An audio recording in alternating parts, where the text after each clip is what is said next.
Let's just turn back to the UK because I want to talk about something I've talked about on this show over the last few months, and it's something that I really do care about.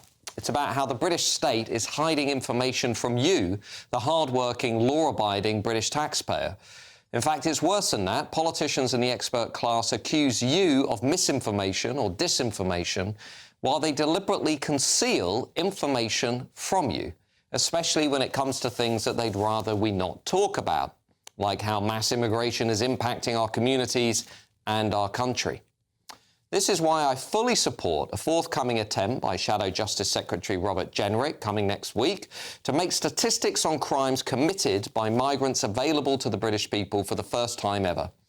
Now, he is proposing a law change that would force them to do exactly that, a move that we should say Reform UK MPs have also been calling for in the House of Commons. The amendment would require ministers to publish every quarter the nationality, country of birth, visa route, asylum status and method of entry of everyone convicted and sentenced to crimes in the Crown Court and Magistrates' Court.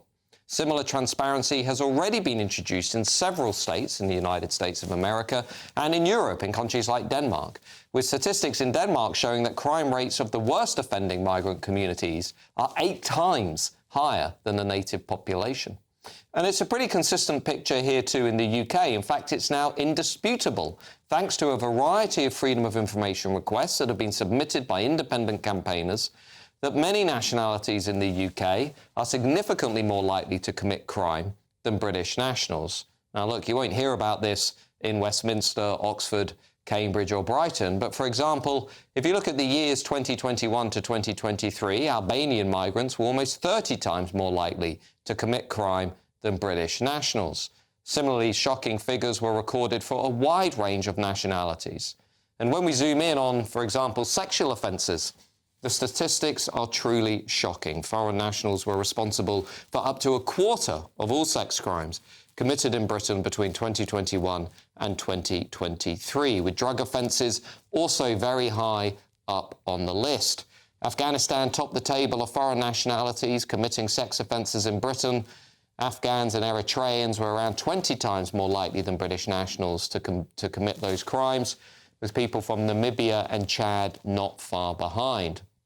Now, when compared to the number of Brits involved in the same crimes, just take a look right down the bottom of that graphic, that little white part, that's British nationals. The disproportionality with those other national groups is seriously disturbing. But here's my question. Why are we even having to force this data out of the British state through freedom of information requests? Why is the state actually not making this information openly, readily available to British taxpayers who have to live with the consequences of the decisions being taken by politicians in Westminster who continuously insist that mass immigration is good for everybody? And why does the expert class in this country, which routinely prattles on about the importance of evidence, truth and knowledge, not want to make these things available to the British people when they happen to challenge the expert class's liberal views? Those are the questions I want to leave hanging over the show tonight, because it seems to me there's a lot of hypocrisy running through the expert class. And as ever, I want to hear your views tonight at gbnews.com/your say. Of course, reach us on X at GB News. But I'm joined to discuss this very issue tonight by the chairman of Migration Watch UK, Mehmet. Why is it that the state does not simply make this information available to the people out there who are paying taxes, who are having to live with the consequences of the decisions that are being taken by both Labour and Conservative governments, and governments that are saying to people, as we saw after, for example, Southport, well, you're misinformed to worry about these issues, while not actually giving them the information that they could have to make up their own minds about these policies? Yeah, absolutely. I couldn't agree more. They've always argued, and I suspect there may be some of that, we'll hear some of that this evening. But what the government says is it's unfair to produce these facts about individual nationalities, about certain groups, certain ethnic groups. Denmark's doing it. Other countries do it. Germany's increasingly Well, I'm just saying why they argue against it. That we may actually end up sort of focusing on people who are perfectly innocent. And I accept that there is a danger of that. However, I also am keen to protect the British people. I'm also keen that those who are genuine actually have an easy passage into the country. That's why, unfortunately, what Robert Jenrick is trying to do just won't happen. You think the blob, you think the state, the civil service will basically stop, they'll refuse to release this information? The government will never allow that to go through Parliament. It just won't happen. However, what I would say is that what we should first and foremost do is revert to the sort of policies, the sort of measures that we used to have in place not so long ago.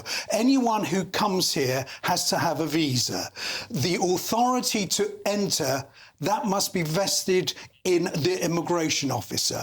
We must interview people before they get here and refuse those that we believe may be doing us harm. This is how insane the situation is, as far as I'm aware. We are not even seriously scrutinising the criminal records of people who are coming into the country. We're not even adjusting the number of visas that we're giving, for example, to countries like Afghanistan or Eritrea, even though we know, based on the data that we can see, and I'm going to take a punt, I think the picture's probably even worse once we get hold of all of the available statistics and information. Why are we not adjusting the number of visas that we're giving out to those countries and saying, look, this isn't about demonising individuals, it's just saying that people from these countries, let's take Albania as an example, are disproportionately more likely than anybody else to commit crime.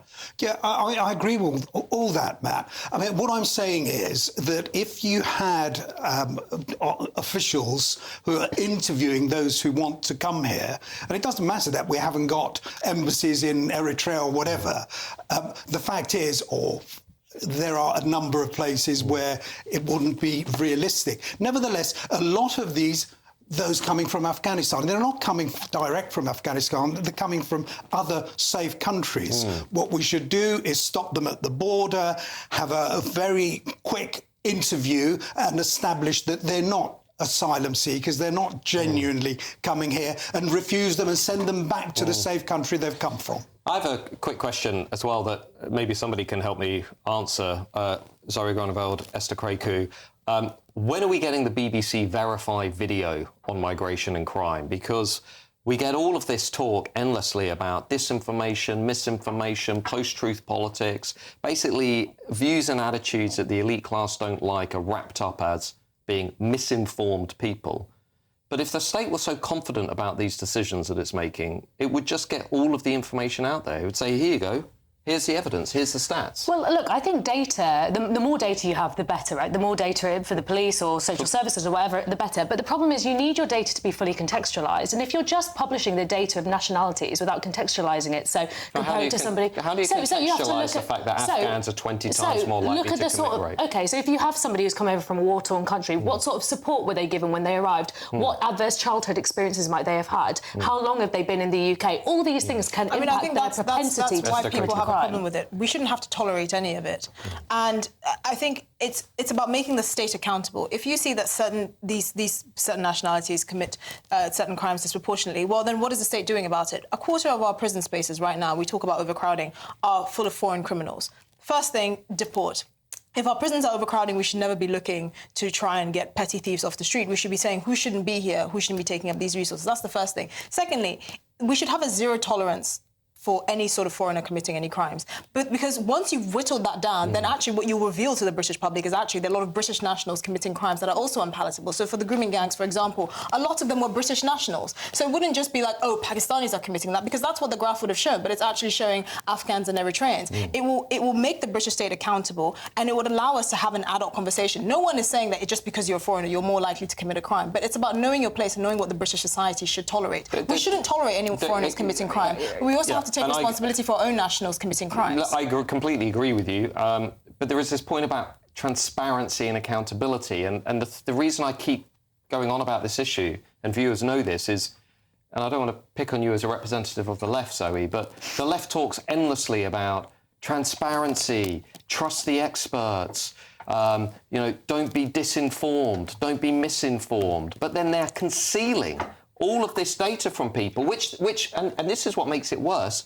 They've got this information. It's taking independent campaigners like the Centre for Migration Control and others to have to submit freedom of information requests to the state, which is being paid for by taxpayers to get the information that taxpayers should be given anyway. But I think it can be cherry picking, right? Because there are other things, other bits of data that are collected that aren't published about people who commit crimes here in the UK. Well, for example, your income tax bracket. That's not the sort of thing we would publish, but it might be quite useful. I don't care how much money a rapist makes. If they're from outside the UK and they commit that crime. But my point is there can be correlations with things, and sometimes the publishing of the data doesn't necessarily help the issue at hand. It can just inflame tensions when it's not properly. So there we are. So this is the view that it will inflame tensions out. It will inflame tensions. Well, I think what I suggested, not quite so eloquently, Zoe. That doesn't matter, I think, if we're going to inflame tensions. The fact is that we should put the interests and the safety, the security of British people, but then you need to give a full account of the picture. You need to contextualise it. Living here. And the reason why the government won't reveal all these facts and figures and is not more transparent is because they're afraid that they will be forced into actually doing something about it. I think the only thing I want to know and taxpayers want to know is, are people respecting the laws of this land or are they not? But if you can also find data that shows you a clear link, say, for example, adverse childhood experiences and the link between that and people going on Why is that our problem?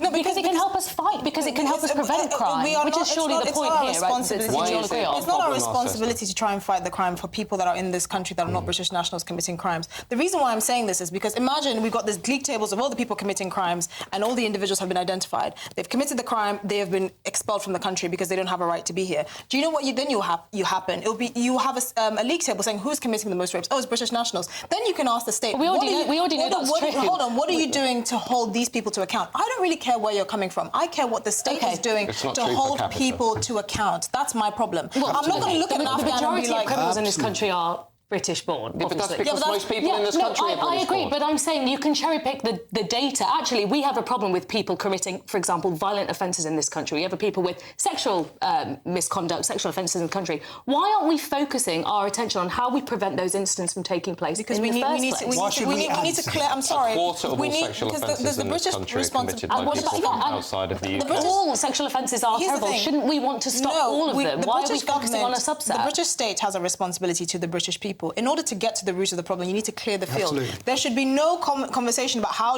why did this Afghan person commit a rape? You shouldn't be here, period. We need to clear the field so we can get to the root cause of issues that are caused by our own people. Well, I think we can all agree that we need a stronger border security system where people are checked before they go in, obviously. But if we're talking about preventing crime, we're talking about keeping people safe. So if an Afghan migrant came here and raped a British girl, that Afghan migrant should be allowed to stay in the UK. He could have raped an Afghan girl. I don't care. You shouldn't be in the UK. Well, you said we should contextualise. You just said that. You said we should contextualise. No, I'm talking about the data. You can't just publish a load of data and not break it down and say, actually, let's look at, for example, Afghanis. In that case, you might have more people coming from a war-torn country. They might not speak the language. They might not have assimilated. They might have adverse childhood experiences, poverty, The debate will indeed carry on. Oh, yes. Let me just abuse my position as presenter. My view is very simple. Break the law, you go.